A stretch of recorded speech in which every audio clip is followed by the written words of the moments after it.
আসসালামু আলাইকুম বন্ধুরা, আজকে আমি কয়েন প্লান্টের রিপোর্টিং করব। কয়েন প্লান্টের জন্য আমরা নেব হ্যাঙ্গিং টপ। হ্যাঙ্গিং টপে কয়েন প্লান্ট দিলে দেখতে অনেক সুন্দর লাগে। কয়েন প্লান্টের জন্য প্রথমে আমরা একটি মিডিয়া তৈরি করে নেব। এর আগের ভিডিওতে হয়তো আপনারা দেখেছেনই মিডিয়া তৈরি করার জন্য আমি কি ব্যবহার করেছি। সব উপকরণ একসাথে মিশিয়ে আমরা মিডিয়া তৈরি করে নেব। ছোট্ট একটি গাছ, কিন্তু তার সৌন্দর্য আর উপকারিতা যেন অফুরন্ত। এই গাছটির নাম কয়েন প্লান্ট। ঘরের এক কোণে রাখা একটি কয়েন প্লান্ট শুধু আপনার ঘর কি সুন্দর করে না, বরং এনে দেয় এক টুকরো শান্তি। এর গোলাকার সবুজ পাতাগুলো চোখকে দেয় আরাম, মনকে করে শান্ত ও প্রফুল্ল।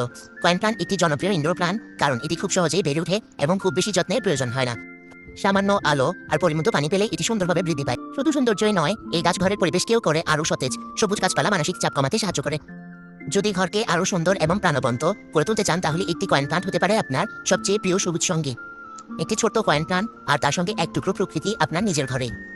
কয়েন প্লান্টকে একদম সুস্থ এবং এর পাতাগুলোকে বড় বড় করতে প্রত্যেকদিন বেশি বেশি পানি দিতে হবে।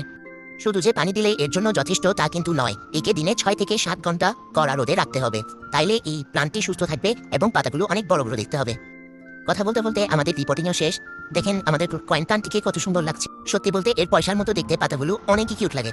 আপনাদের কেমন লাগে কয়েন প্লান্ট কমেন্টে জানাবেন।